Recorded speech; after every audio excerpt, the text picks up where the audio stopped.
ये विडम्बना पिछले टाइम की रही है कि हमारे यहाँ एक भोपाल शुगर मिल्स करके एक फैक्ट्री थी।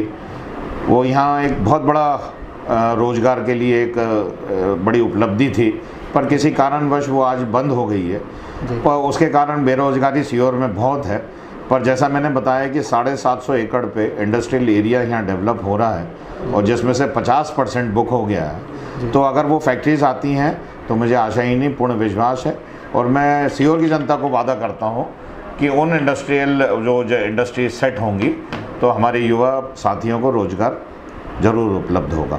ये तथ्य बात और सत्य बात है कि पानी की समस्या एक बहुत बड़ी समस्या सीहोर के लिए रही है, पर पिछले 5 सालों में हमने काफ़ी कुछ मेहनत करके, चाहे वो निजी बोर हों या सरकारी बोर हों, तो टेम्पररी हमने जो हल करा था। पर अभी बीच में जो हमने मांग रखी थी हमारे माननीय मुख्यमंत्री जी से, तो एक बहुत बड़ी उपलब्धि हमारे लिए दी है उनने। हम शहर के लिए मांग कर रहे थे, उनने तो शहर छोड़ो ग्रामीण क्षेत्र तक के लिए दे दी है। नर्मदा पार्वती लिंक योजना के 7,300 करोड़ रुपए उनने स्वीकृत किए हैं, जिससे हमारे सीहोर शहर में भी पानी उपलब्ध होगा और हमारे विधानसभा के ग्रामीण क्षेत्रों में पीने के पानी के साथ साथ सिंचाई के पानी भी उपलब्ध रहेगा। नहीं, ऐसा बिल्कुल नहीं है। जी सर, बिल्कुल शिकायत हम 2011 के हिसाब से जो लिस्ट बनी थी आवास बांटने की, इकट्ठा तो नहीं हो पाता, जैसा माननीय प्रधानमंत्री जी ने आश्वासन दिया है और बताया है कि 2022 तक कोई भी बिना आवास के नहीं रहेगा। तो पहले क्रम में मेरी विधानसभा की बात करूं तो पहले क्रम के जितने आवास थे सब आ गए, जो ख़त्म होने की स्थिति में है। अब फिनिशिंग हो रही है और कई मकानों का तो हम उद्घाटन करके आए। तो जो जिनको मिलना है वो वेटिंग लिस्ट में है और 2022 के पहले उन सबको भी बिना आवास के कोई भी नहीं रहेगा।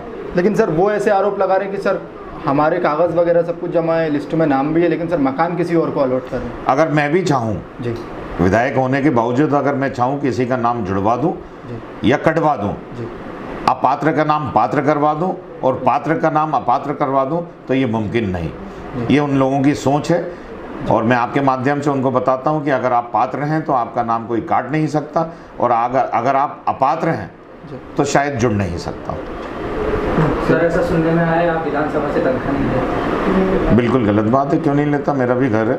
नहीं, तो बिल्कुल तनख्वाह आती है। दूसरा कहने का मतलब समाज सेवा में इतने तनख्वाह से क्या होता, मैं तो उससे अधिक।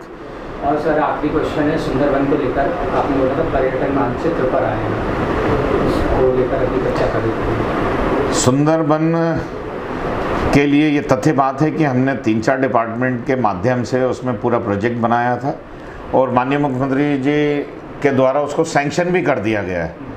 वो टेक्निकल त्रुटियां कुछ थी, उसमें टेक्निकल फॉल्ट थी जिसकी वजह से वो काम चालू नहीं हो पाया, पर वो अतिशीघ्र उसका काम चालू हो जाएगा। सुंदरबन का डेवलपमेंट बहुत अच्छी तरह से होगा और वो भी आने वाले समय में शहर की एक बहुत अच्छी और खूबसूरत जगह डेवलप होगी।